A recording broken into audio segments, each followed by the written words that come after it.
નમસ્કાર બોલાવીમાં આપનું સ્વાગત છે। હું છું બરકતુલ્લા ખત્રી।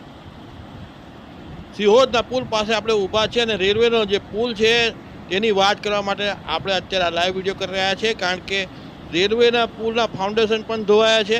સિહોદની ભારત નદીના જે પાણી આવ્યા એ પાણી દેખો તમે કે એના પાયલ છે, એ પાયલ આખી ખુલ્લી થઈ ગઈ છે। ખુલ્લી તો હતી જ, પણ એમાં એનું જે પાયલને ઉપર જે મટીરિયલ નાખી અને ઢાંકવામાં આવી હતી એ પણ ધોવાઈ ગયું છે। એ સાથે જે ડાયવર્ઝન ધોવાયું, ડાયવર્ઝન સાથે પુલ જે હાઈવેનો નેશનલ હાઈવે તૂટ્યો। હવે રેલવેના પુલ છે એ બાજુમાં જ આવેલો છે। આ ત્રીજું કન્સ્ટ્રક્શન છે બાકી રહ્યું છે, ને એમાં પણ હવે વિક્ષેપ થાય કે ક્યાંક નુકસાન થાય એ પ્રકારની અવસ્થા સાથે આ મોતના માંડવા સમાન તમે જુઓ કે જેટલો પિલર છે એના કરતાં પણ વધારે તો પાયલો છે તે ખુલ્લી થઈ ગયેલી છે અને નીચે પાણી પણ વહી રહ્યું છે।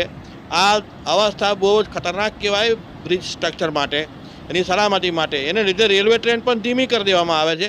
તમે જુઓ, આ એક બિલકુલ બિન સલામત સ્ટ્રક્ચર કહેવાય અને રેલવેના જે અધિકારીઓ છે કન્સ્ટ્રક્શન વિભાગના, તેઓએ આ વાતને સંજ્ઞાનમાં લેવી જોઈએ।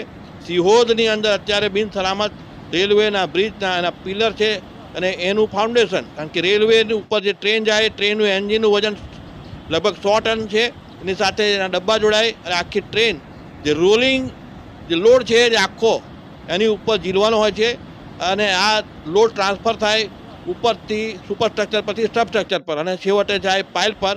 આ આખું જે માળખું છે તે વજન કઈ રીતે નીચે ફાઉન્ડેશન સુધી જાય તેની રચના અંગે એની ટેકનોલોજી છે, સિવિલ એન્જિનિયરિંગ ટેકનોલોજી અને કન્સ્ટ્રક્શન ટેકનોલોજી।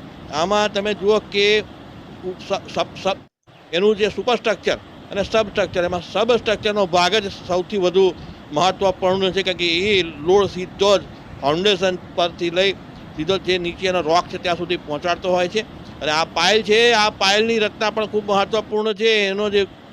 એનું ફંક્શન છે જે માત્ર લોડ ઝીલવાનું નહીં, પરંતુ તે અંદર રેતીની અંદર એ દટાયેલું રહે અને એની સાથે ફ્રિક્શન પાયલ છે તે ફ્રિક્શન પણ ઉત્પન્ન થાય અને એનો પણ જે લોડ છે તે ઝીલે છે।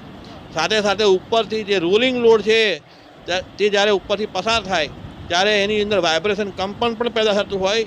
તો જો અંદર એક સંપૂર્ણપણે જો દટાયેલું હોય રેતીની અંદર અને સોઇલની અંદર, તો આ કંપન પણ શક્ય ન બને, પરંતુ હવે આ ખુલ્લું થઈ ગયું અને જાણે મોતનો માડો હોય એમ આ પિલર્સ ઊભા છે। આવા 3 પિલર્સ છે ને 3 પાયલો છે, 3 પાયલ ફાઉન્ડેશન એ ખુલ્લા થઈ ગયેલા છે। મારી પશ્ચાત ભૂમાં પણ જે દેખાય છે તે પણ એ અવસ્થા છે અને બીજા 2 જે ખુલ્લા છે, જ્યાં પ્રવાહ વહે છે તેની પણ આ જ અવસ્થા છે। અને ભારત નદીનો આજે પ્રવાહ તમે જુઓ કે સુકી ડેમના 2 દરવાજા ખોલવામાં આવેલા છે, 3 ફૂટ જેટલા, અને એમાંથી 5000 ક્યુસેક જેટલો જે પાણીનો પ્રવાહ જાય છે। તેને લીધે આ રેલવેનો બ્રિજ છે એના જે પિચિંગ કરેલું હતું પથ્થરોનું તે પણ ધોવાણ થઈ ગયું છે। દરેક પિયર પર, દરેક ફાઉન્ડેશનના પાઇલ પર આ પ્રકારનું પિચિંગ કરવામાં આવ્યું હતું અને એને ઢાંકવામાં આવ્યા હતા પાયલોને, પરંતુ આ જે ક્યાં મુખ્ય પ્રવાહ વહી રહ્યો છે પ્રચંડ તાકાત સાથે, ત્યાં આજે પણ એ આ પિલર્સ છે જે જોખમરૂપ સાબિત થઈ રહ્યા છે, કારણ કે કોન્સોલિડેશન થયું હતું હાઈવે ઉપર। નેશનલ NH56 જે બ્રિજ છે તેના પિયર જ્યાં ફાઉન્ડેશન છે તે કોન્સોલિડેશન થયું હતું નીચે અને સેટલમેન્ટ થયું હતું 22 સેન્ટીમીટર। ત્યાર પછી ધીમે ધીમે એ પિયર ટિલ્ટ થયો હતો। જો કે એની 56 વર્ષ જૂનો પુલ હતો, આ પુલ તો નવો છે, પરંતુ જે કન્સ્ટ્રક્શન આપણે જોઈ શકીએ છીએ પાયલો છે, પાયલો પણ એના જે ઊભા છે તેમાં ખુલ્લા થઈ ગયા છે। આ ફાઉન્ડેશન ખુલ્લા ના હોવા જોઈએ, એ સંપૂર્ણપણે ઢંકાયેલા હોવા જોઈએ। હાલ અત્યારે પાણી જઈ રહ્યું છે એટલે સ્વાભાવિક રીતે જે એનો વિભાગ છે તે કામ નહીં કરી શકે, પરંતુ યુદ્ધના ધોરણે આ કામ કરવું પડશે। નહીંતર જે અત્યારે છોટાઉદેપુર જિલ્લામાં એકમાત્ર રેલવે ટ્રેન છે 1 ડિગ્રી ફ્રીડમ, તે જ એક આયામ છે જે આવાગમન માટે અને પેસેન્જર પરિવહન માટે એક ઉપકારક સાધન બની રહેશે। પરંતુ જો આ કંઈક ન કરે નારાયણને, કંઈક દુર્ઘટના બને તો છોટાઉદેપુર જિલ્લાના પ્રજાનું, લોકોનું પરિવહન ક્ષેત્રે બિલકુલ મીંડું વળી જશે, કારણ કે જે ડાયવર્ઝન આપવામાં આવેલું છે હાઈવેનું એ બોડેલીથી મોડાસર, મોડાસરથી રંગલીજ ચોકડીથી જયપુર પાવી, અને એ 40 કિલોમીટરનો ફોગટ ફેરો કોઈને પોસાય નહીં અને લોકો તેમ છતાં પણ ખાનગીની વાહનોવાળા જશે।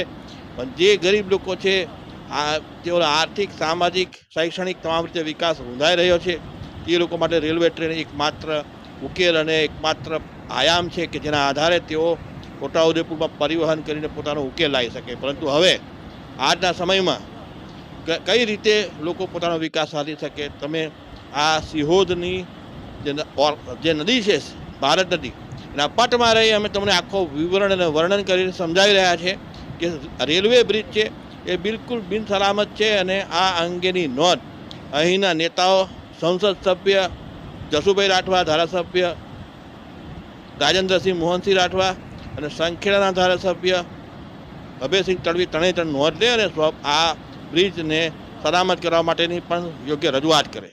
Thank you.